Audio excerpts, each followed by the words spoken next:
Howdy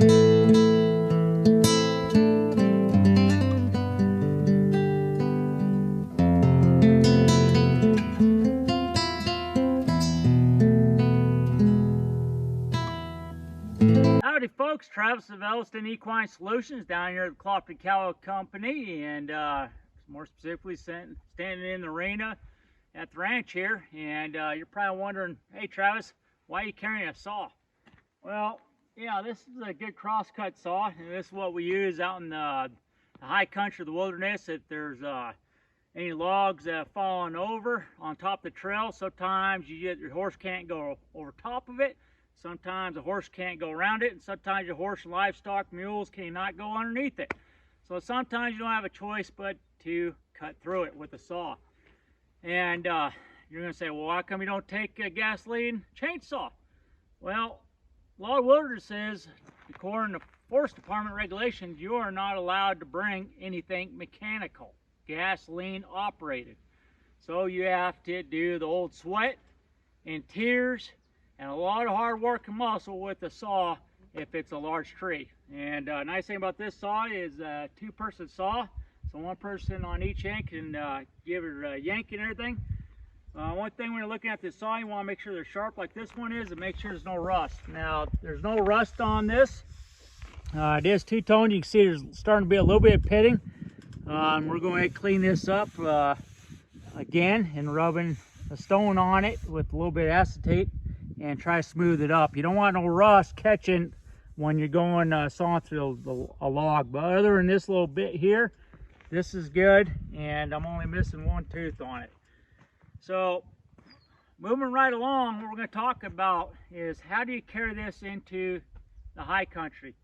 Well, first thing is you got to have protection on these sharp teeth. I mean, these are really, really sharp. I wouldn't want somebody accidentally run their hand through, get cut, let alone this being on the horse's back, all right, and it start rubbing on the hide of the horse, and starting to rub against the hair and cutting through them. Okay, you wouldn't like that. They definitely wouldn't like it. So we're going to build something to prevent that from happening. What I like to do is I like to go to a local fire department, whatever, the county, city, whatever, and ask for fire hose. They're always getting rid of it. A lot of people use it for repelling, to protect ropes. I use it for protecting ropes around, and also as a tree saver if I'm doing a high line. But I also like to build a scabbard with them, and that's what this is. Okay, this was a fire hose that was given away because they weren't using it. And this is one application I like on a fire hose. This is one of their larger sizes right here. This is probably about a 7-inch, 8-inch in width piece of rope. You can see my hands here. All right, so it's pretty good sized. And all I do is cut an end off.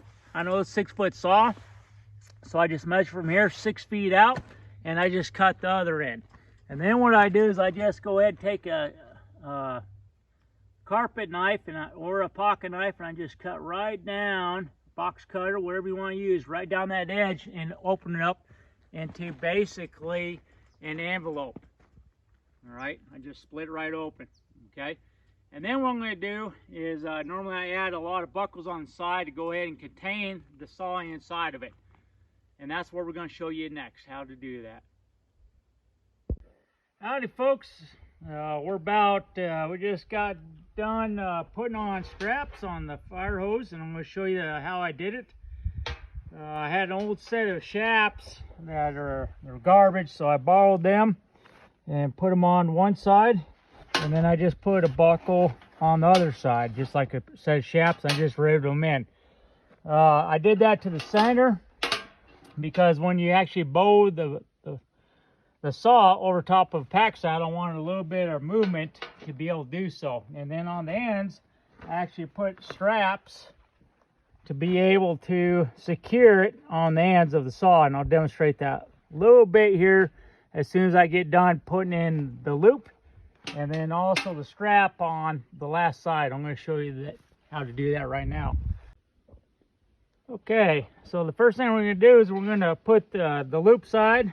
Once again, this was an old set of shafts. I've already marked with a piece of marker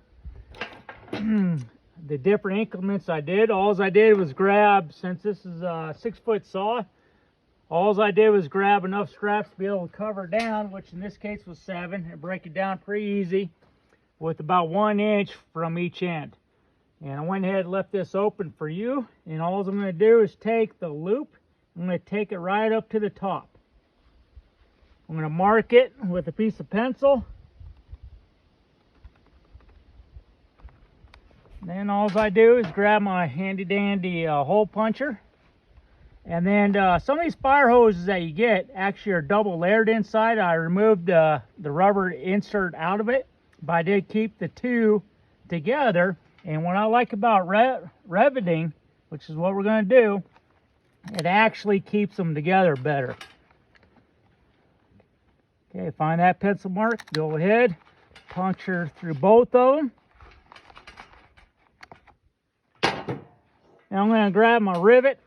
I'm going to go right through the inner fire hose and also the outer. And voila, it punches through. I'm going to go ahead and put my...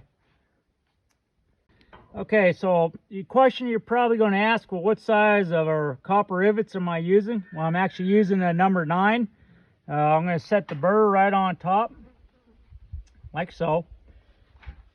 And then I'm just going to grab the larger rivet punch, and I'm going to place right on top my little small anvil guy here. You can just use a junk piece of metal or whatever, and I'm going to insert the rivet right into this hole right here. I'm going to grab my little ball peen hammer, and I'm going to seat the burr or the washer right on top. Once I'm done with that, I'm just going to grab a pair of dikes, and I can cut it off, or I can grab some regular flat wire cutters, place it right on there, and snip it. Pops right off. Once that's done, a lot of times they have a special divot right inside the face here that you can put on top of what you just cut off to be able to flatten it. And I just kind of rotate it around, and you'll see it start spreading. What I also like to do is take the ball peen round side and just go ahead on the outside and start flattening it more. And you can see right there, I got a real nice area claimed for that rivet. Now we're going to take the second one, put it right through the hole, and repeat. That's all it is. It's easier than making flapjacks, I tell you. Grab another burr, stick it right on top of the middle portion. Grab my punch.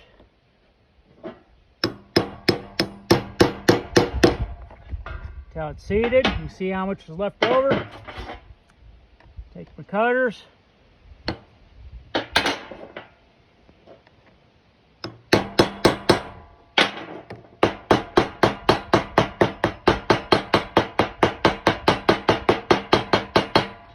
Okay, so we're done with the buckle there. You can see it's inside secure, nice and flat on the inside surface.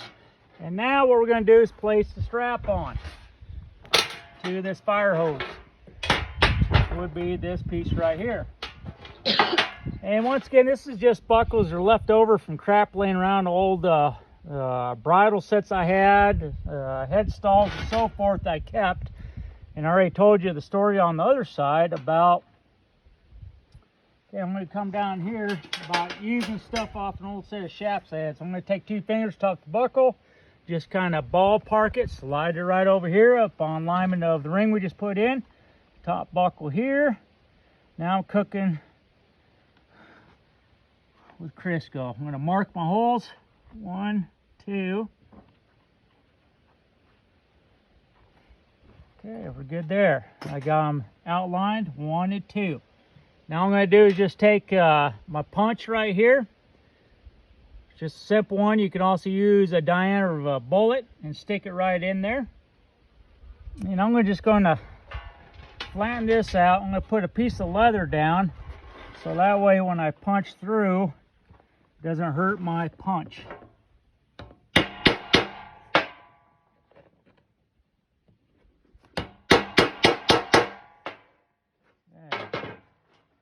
Now I'm going to get my second hole.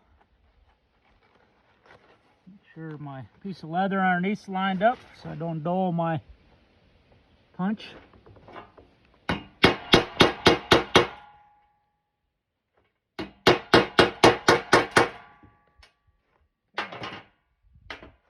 What you see here is 2 holes.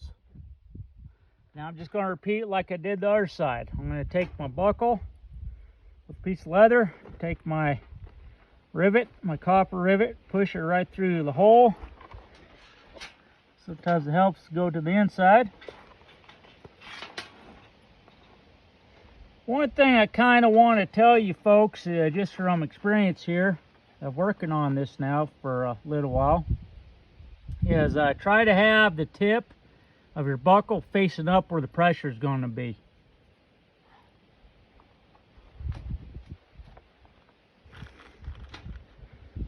I hope you're enjoying the channel. Please hit like, please hit subscribe. Well, this is just a way of getting it done. I'm sure there's 9 different ways to skin a cat, as they say.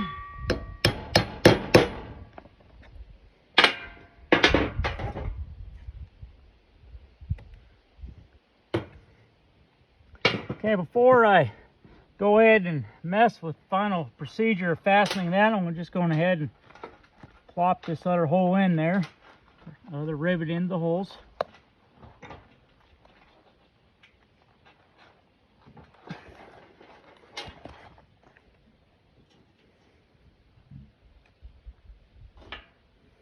Place it right on top, go in and hit it, and seat it, cut it off.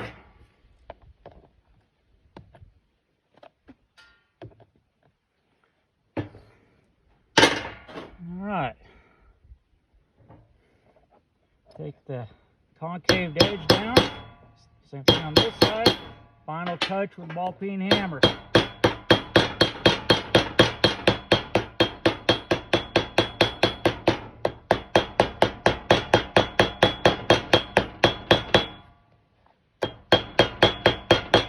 I like the ball peen because it really spreads it out more. Okay, so we are done with the scabbard for the saw. Now I'm going to show you what it looks like when it's finished. One thing I did mention is when you do cut this fire hose in half, cut the end off, and then cut the fire hose on the top edge of the fire hose, what you want to do is melt all the strings. Alright, so we're going to show you how to melt the strings real quick. Okay, so I got my anti-adapter propane thing.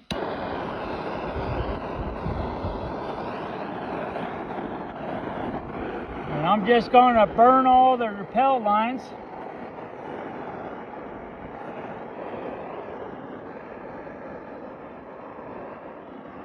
And keep everything from unraveling on me here.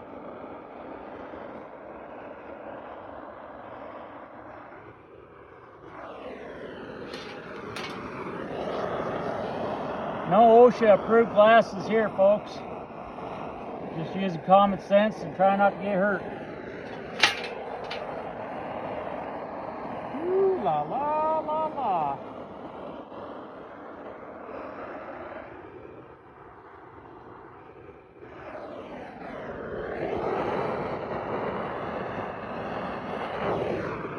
Okay, that looks pretty good. I'm going to turn off my torch here. I'm going to head and pick up the saw so you can see what it looks like with the finished product. Now, do you have to be this adept putting buckles on? Absolutely not. A lot of people just use rope and tie it around, and that's what they like. I want mine a little bit more secure for my scabbard for my saw. So I'm going to take the saw, place it right inside the scabbard.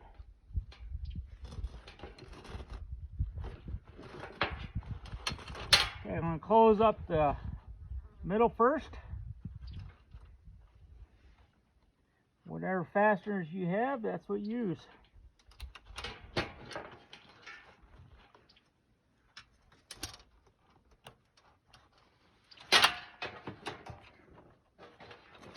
I like these a little bit because they're a lot faster than all I got to do is pop them off.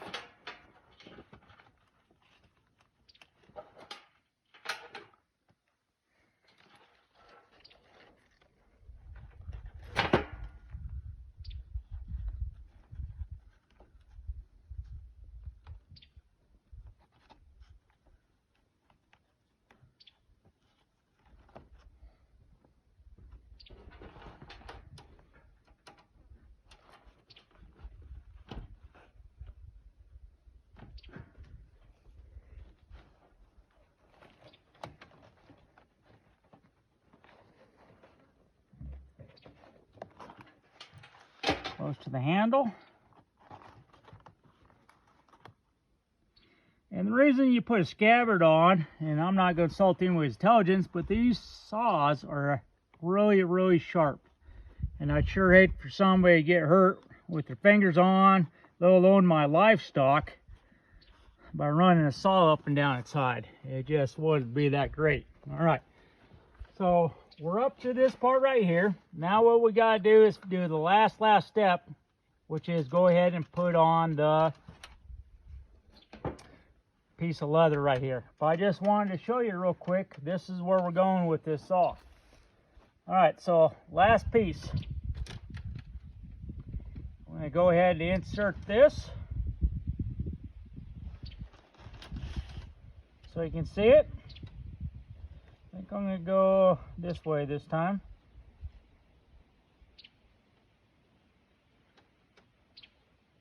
All right, get my good 2 fingers here. Okay, good there, I like it. Okay, grab my hole punch.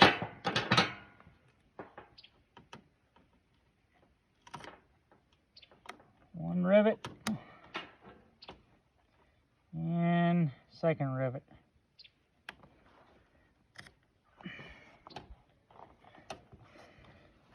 And you're probably going to say, Travis, you forgot, didn't you? I'm going to tell you, I absolutely did. Almost forgot about this last strap. Shame on me. But we'll get it done. Okay. Go ahead and stick the rivet in.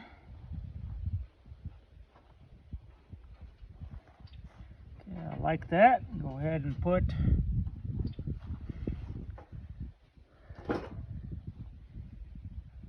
now this is a piece of metal too, so I'm just going to use it instead of the anvil. One, we'll cut it.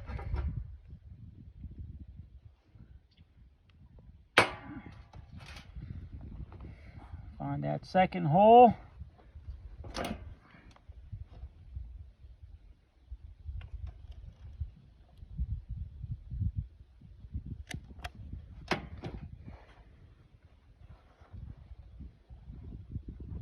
Stick the rivet, copper rivet, down inside both of the leather slots there inside the hole, and repeat with the burr.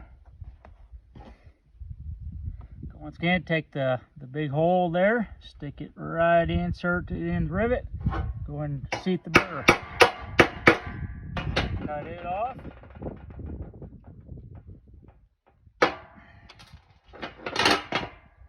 Now what I can use is the ball peen here.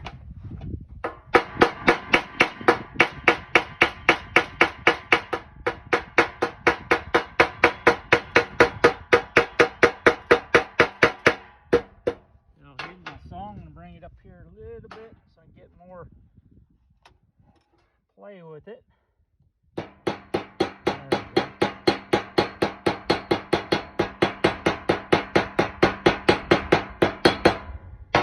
Okay, everybody see that? Okay, now what we have to do is use the hole punch again and find out exactly where we got to punch a hole. Now you can see I'm taking tension up like this, so that tells me I got to make sure that this buckle face is towards the top. Okay, so we're marked right there. Okay, I like it. I'm going to go ahead and punch it.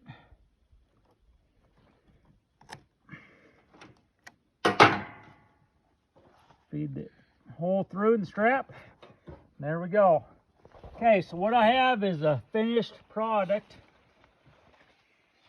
of a scabbard on top of the saw. And this was just, once again, just stuff kind of laid around that I just repurposed and recycled. Now the rivets you can get from Tractor Supply. I think they might have some. I know for sure Taney Leather does. Of course, you could always eBay it, but this is what it looks like. It's a final product here. I don't have to worry about anything getting hurt because I got the scabbard right here. So you can see it looks really good.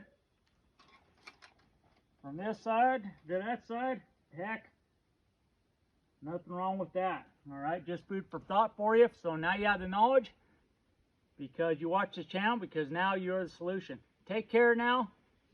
Adios.